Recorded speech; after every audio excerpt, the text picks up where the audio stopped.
बंधेश्वराय नमः। पंचदेव नमोस्तुते कार्यक्रम को आपण समस्त को स्वागत।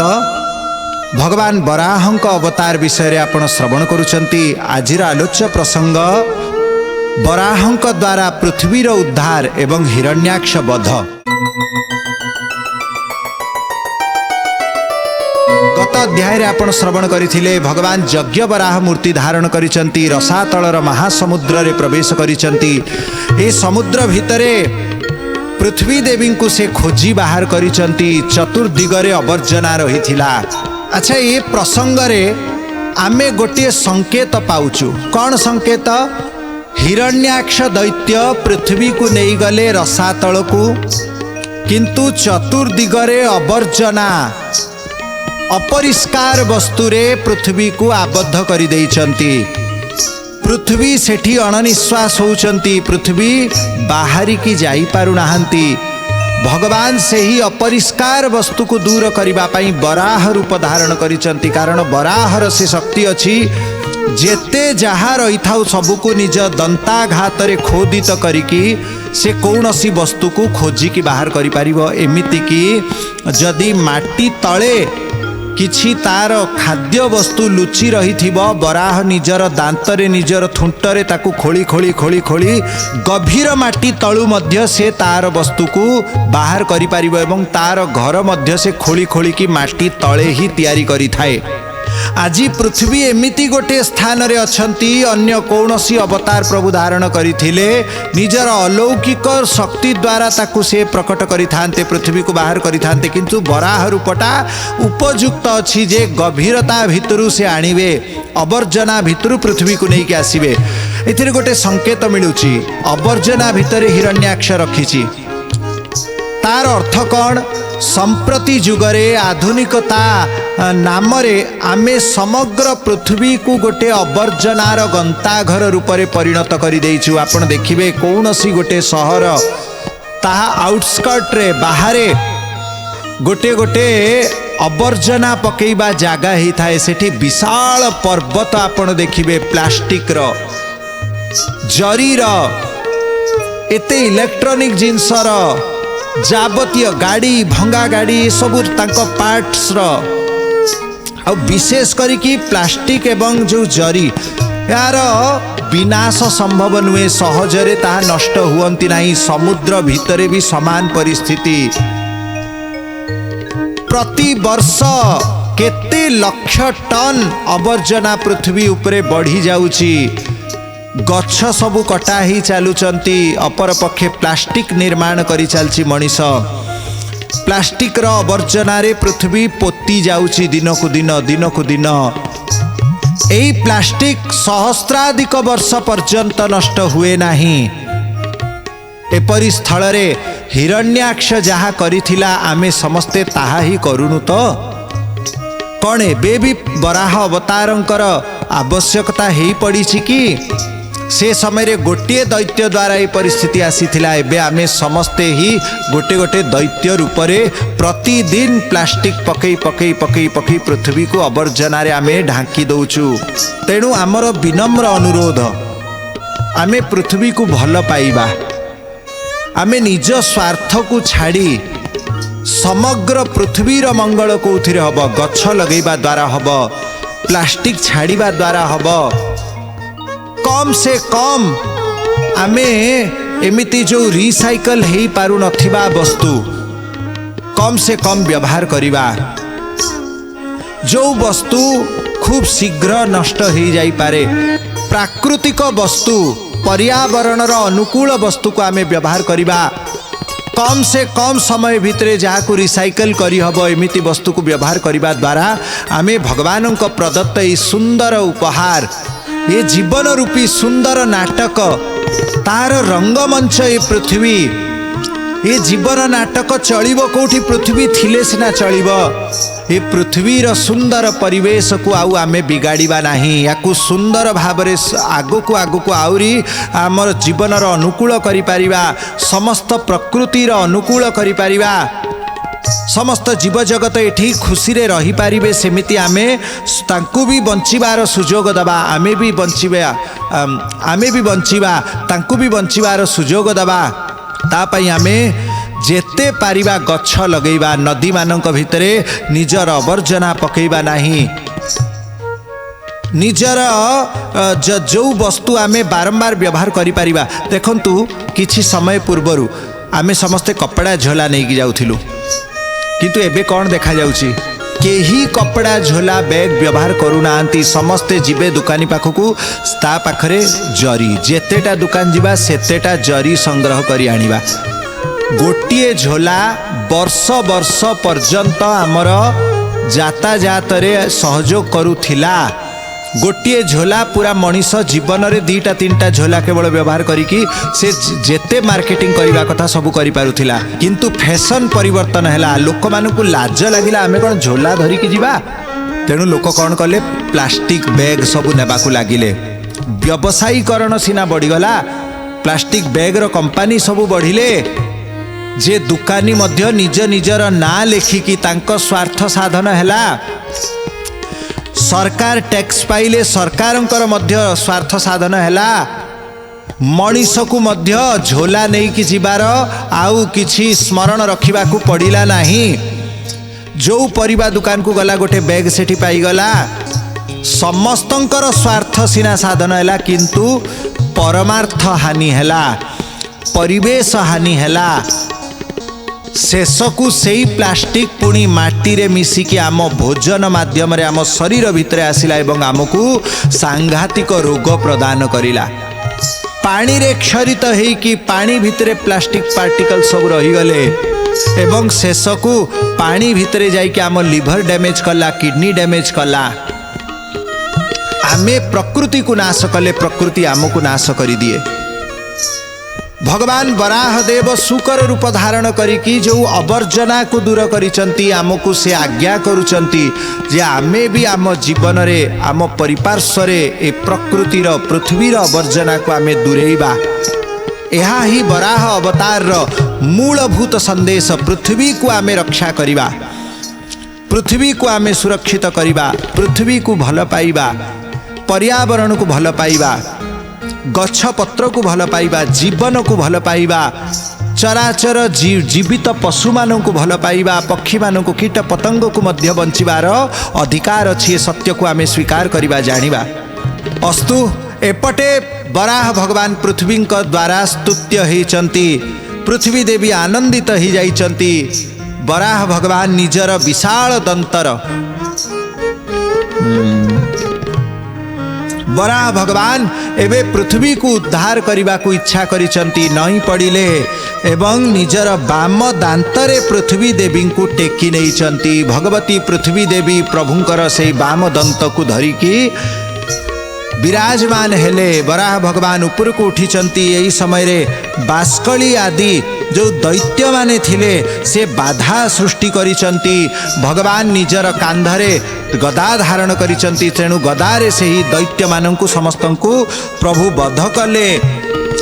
भगवान का हाथ रे मृत्यु प्राप्त हेकी ए दैत्य माने वैकुंठ गमन करिसंती। चराचर जीव माने पृथ्वी को देखुचंती। समस्ते आनंदित हेले। वराह भगवान आसिकी 14 भुवनर मध्य स्थान रे भूदेवी को एही भूलोक रे स्थापित कले। कौ स्थान रे स्थापित करिथिले? हरिद्वार ठारे। तेणु हरिद्वार वराह क्षेत्र। वराह भगवानंकर आविर्भाव हरिद्वार रे हेई थाए।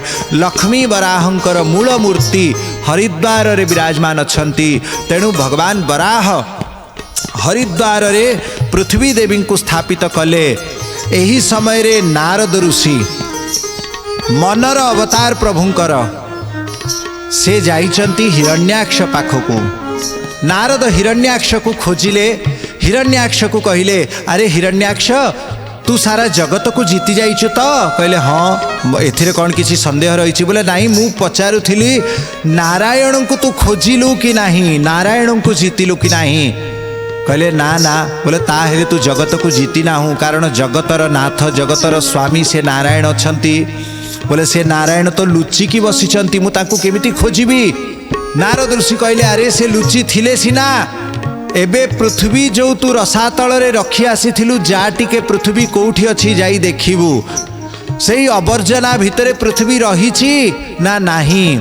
हिरण्याक्ष पचारिछि हे ऋषिवर आपण जदि कहउछंती पृथ्वी अछि कि नाही ता माने पृथ्वी नथिबो गला कोठी बोले ताकू नारायण उद्धार करिकी हरिद्वार ठारे रखिचंती।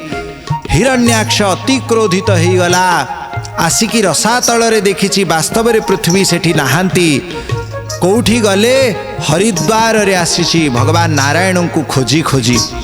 हिरण्याक्ष देखिला अवर्जनारू पृथ्वी मुक्त हो गले किए मुक्त करिछि कहार तो एते शक्ति नथिला जेते मात्रार अवर्जना भितरे मु रखिथिली जेते मात्रार महिला ता भितरे कौनसी देवता दैत्य दानव केही सेठु प्रवेश करिकी पृथ्वी देवी को खोजी पारिबे नाही किंतु किए खोजिछि। नारद ऋषि कहले भगवान नारायण वराह मूर्ति धारण करी आसीथिले विशाल काय वराह।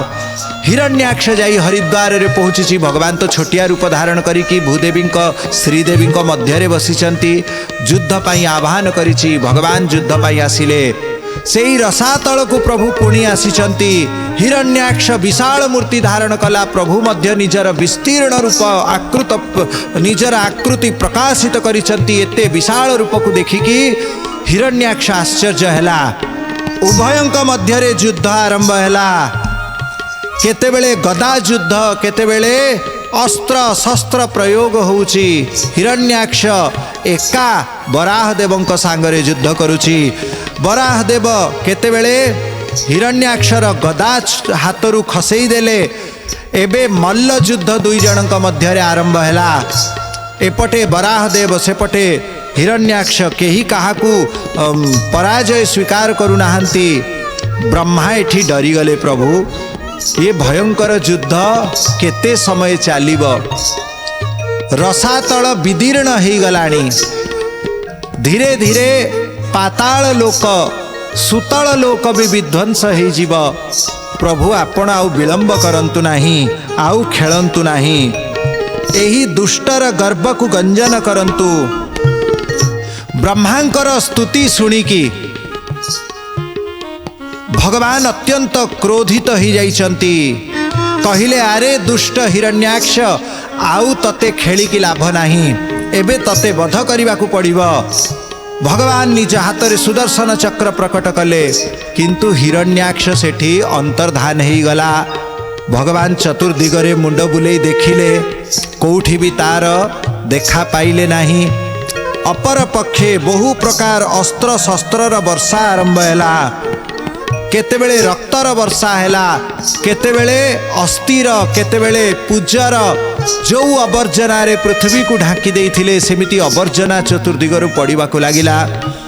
बरा भगवान गर्जन कले अरे मूढ़ जे कपटी से लुचिकी युद्ध करंती वीर केबे हेले लुचिकी युद्ध करंती नाही तू जदि वास्तव रे वीर ताले मो सम्मुख रे प्रकट हो। हिरण्याक्ष किंतु लुचिकी रहिछि भगवान निजर तृतीय नेत्र खोलिचंती देखि पारिले हिरण्याक्ष को स्थान रे अछि ताकू घुसाड़ी आनिचंती निज पाखरे गदा प्रहार करिचंती शेषरे निज हाथ रे सुदर्शन चक्र प्रकट कले एवं हिरण्याक्षर मस्तक छेदन करिदेले। बोलो यज्ञ वराह भगवान की जय। हिरण्याक्षर बध हेबा परे भगवान पृथ्वी देवी को आश्वासना देइचंती समस्त देवता माने आसिकी पुष्प वर्षा करिले। प्रभु लक्ष्मी वराह भू वराह विराजमान हेले समस्त देवता ऋषि माने स्तुति करिचंती। उग्र स्वरूपम कमनीय गात्रम उग्र स्वरूपम कमनीय गात्रम पद्माक्षयुक्तं भूदेवी पालम पद्माक्षयुक्तं भूदेवी पालम भक्तानुरक्तं करुणावतारं भक्तानुरक्तं करुणावतारं लक्ष्मी वराहं सततं नमामि लक्ष्मी वराहं लक्ष्मी वराहं सततं नमामि लक्ष्मी वराहं सततं नमामि लक्ष्मी वराहं सततं नमामि लक्ष्मी वराहं सततं नमामि। बोलो लक्ष्मी वराह भगवान की जय। भगवान लक्ष्मी वराह रूपरे पूजित होइचंती, भूवराह रूपरे पूजित होइचंती। एबे भूदेवी कहिले प्रभु आपण एई जो रूप धारण करिचंती विशेष करी कि मो पाई धारण करिचंती, तेणु मते प्रथम वरदान दियंतु प्रभु, आपण मते केबे त्याग करिवे नाही। वराह भगवान कहिले हे देवी सर्वत्र मोर अर्धांगिनी मानक भितरे लक्ष्मी सबुठु गरीयसी पद पाइचंती, किंतु वराह रूपटा विशेष करिकी भूधर, भूपति, भूपाल, भूमि वराह। तेणु तुम नाम मो सहित संयुक्त ही रही थिबो।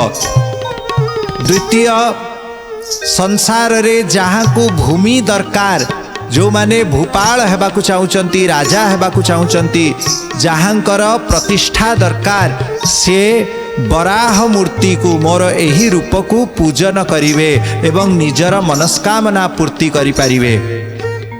दर्शक बंधु, जदि आपणकर जागा जमीर किछि केस चालुची, जदि आपणक पाखरे जागा नाही, आपण जागा गोटे खोजुचंती घर करिवे बोली, तेणु भू वराह देवं को आपण पूजा करंतु। तांकर मंत्र रहिछि ओम भू वराहाय नमः, ओम भू वराहाय नमः। एई भूमि वराह देवं को आपण पूजन करंतु। वर्ष को वराह द्वादशी जेतेबेले माघ शुक्ल द्वादशी तिथि आसी थाए, से दिन वराह देवंकर छवि को निज घरे पूजा करंतु। तापरे आम ओडिशा धन्य, कारण ओडिशा रे दुई दुईटा वराह मंदिर रहिचंती। गोटे यज्ञ वराह मंदिर जाजपुर एवं द्वितीय आमर लक्ष्मी वराह मंदिर केन्द्रापड़ा आली ठारे। तांको भितरे आपण माघ शुक्ल द्वादशी तिथि रे लक्ष्मी वराह देवं को केन्द्रापड़ा आली ठारे दर्शन करंतु एवं बकुल अमावस्या दिन यज्ञ वराह देवं को दर्शन करंतु। निश्चित भाव रे वराह देवंकर कृपारे आपण भूमि लाभ करिवे। वराह देव हेले भूमिर पति। भूदेवी पुणी वराह देवं को कहिचंती, हे नाथ भविष्य रे कलिजुगर लोक माने स्वार्थग्रसित हेइकी जेतेबेले मते कलुषित करिदेबे, प्रकृति को विनाश करिवे, प्रभु से समय रे मते रक्षा करिबा पई आपण कौन एही रूपरे पुणी आसीबे। भगवान कहिचंती, हे भूदेवी तुम्हें चिंता कर नाही, मु वराह मूर्ति रूपरे तुम पाखरे सदा सर्वदा रहिथिबी। मो बिना तुमर जीवन रहिब नाही एवं तुमको मु केबे हेले त्याग करिबी नाही। किंतु कली जुगरे जेतेबेले अतिशय प्रदूषण हे जीव, प्रकृति को विनाश करि बसिब से जेतेबेले मानव जाति, से समय रे मु पृथ्वी को शुद्ध करिबा पई, पवित्र करिबा पई, दुष्ट मानकर विनाश करिबा पई कल्की रूपरे अवतीर्ण हेबी। पृथ्वी देवी आत्मतत्व, परमात्म तत्व, मानव धर्म, प्रजा धर्म विषय रे बहु प्रश्न करिसंती। ताहार समाधान भगवान वराह देव करिसंती। भूदेवी एवं वराह देवंकर संवाद वराह पुराण नाम रे विख्यात अछि। महर्षि वेदव्यासंक द्वारा रचित पुराण मानक भितरे वराह पुराणर गोटे विशिष्ट भूमिका रहिछि। वराह पुराण कौन? सही वराह भगवान एवं पृथ्वी देवींकर दिव्य संवाद। विशेष बड़ ग्रंथ नुहे, अथच बड़ उपादेय। सेथिरे बहुत कथा जानिबार प्रभु सेठी वर्णना करिसंती। जागृत स्वप्न सुसुप्ति स्थूल सूक्ष्म कारण विश्व तैजस प्राज्ञ विराट सूत्रात्मा हिरण्यगर्भ अकार उकार मकार आदि जेते जेते प्रकृतिर कार्य अछंती, ये समस्तंकठु पर मु अनंत ज्ञान अनंत आनंद रूपरे स्थित अछि। भगवान वराह देव बुझौचंती पृथ्वी देवी को, ये जगत ही मोर रूप, मु ही जगत रूपरे प्रकट हुए, ये प्रकृति मोर ही शरीर। हे पृथ्वी देवी, तुम्हें ही मोर रूप, बराह भगवान कहउचंती हे पृथ्वी देवी ये जो पर्वत तुम्हें देखुच ये सबू पर्वत मोर अस्थि ये वृक्षराजी सबू मोर रोम ये जेति की जीव जंतुंकर श्वास प्रश्वास ये वास्तव में मोर ही विराट स्वरूप मोर ही श्वास प्रश्वास सूर्य चंद्र मोर नेत्र दिन राति ये मोर ही संकल्प ही थाए ये जो स्थूल सृष्टि तुम्हें देखुच ये स्थूल सृष्टि रूप में मु अच्छी प्राणी मानक भितर सूक्ष्म अंतरात्मा रूप में मु अच्छी ये गतिमान वायु ही मोर प्राणवायु चंद्रमा एवं सूर्य मोर नेत्र अग्नि मोर जठराग्नि जल मो शरीर रस ये नदी सबू मोर शिरा प्रशिरा समस्त प्राणी मो शरीर रे थिबा सूक्ष्म कीट कीटाणु स्थावर जंगम संपूर्ण पदार्थ मो शरीर भितरे अछंती जेमिति जीवर गोटिए छोटिया शरीर ही थाए ये विश्व ब्रह्मांड मोर विराट रूप पृथ्वी देवी एबे कहिचंती प्रभु मु आपणकर से विराट रूप दर्शन करने को चाहूँगी बराह भगवान पृथ्वी देवी को निजर विराट रूप दर्शन करैचंती मन बुद्धि ये विराट रूप जहाँ को पृथ्वी देवी दर्शन करुचंती तांकर मन रूपरे चंद्रमा रहिचंती आत्मा रूपरे शिव रहिचंती सूर्य चंद्र तांकर नेत्र रूपरे अग्नि तृतीय नेत्र रूपरे अछंती अनंत तांकर पाद अनंत मुख अनंत तांकर नेत्र अनंत तांकर जंघा अनंत तांकर उदर 14 भुवन तांक शरीर भितरे देखा जाउची निखिल कोटि ब्रह्मांड तांकर रोम रोमरे समाहित अछि ये सबु दृश्य देखिकी पृथ्वी देवी भयभीत हो गले प्रभु मु तो अणोर अणियान अणु ठारू आउरी छोट रूप में आपण शरीर भितर मु निजको देखि पारुछि प्रभु आपण केड़े महान आपणकर स्वरूप अबांग मानस गोचर वेद मध्य ताकू वर्णित करि पारिबो नाही प्रभु आपण सेही निजर सुंदर रूप को फेरी आसंतु सेही यज्ञ बराह रूप को फेरी आसंतु कृष्णांग आपणकर से श्यामल शरीर को मु दर्शन करी नील वस्त्र आपण से नील वस्त्र परिधान करिथिबा रूप को मु दर्शन करी आपण पद्मासन रे विराजमान हेथिबे आपणकर पाद आपण अनंत नागर मस्तक रे धारण करिथिबे आपण पृथ्वी देवी एवं लक्ष्मी देवी को दुई पार्श्वरे निजर धारण करिथिबे शंख चक्र गदा पद्म धारण करिथिबे आपणकर सेही दिव्य रूप को मते प्रभु देखै दियंतु पृथ्वी देवी प्रणिपात करिचंती भगवान बराह निजर सेही सुंदर रूप को फेरी आसीचंती एहा परे कली जुगरे बराह देवंकर कौन लीला आम ओडिशा क्षेत्र को बराह देव केते भल पांती एई ओडिशा क्षेत्र रे बराहदेव एई कलिजुगरे चाली चाली की आसीचंती ए लीलार रहस्य कौन आमे जानिबा पंचदेव नमोस्तुतेर आगामी अध्याय रे गुरुबंधेश्वराय नमः यज्ञ बराहाय नमः।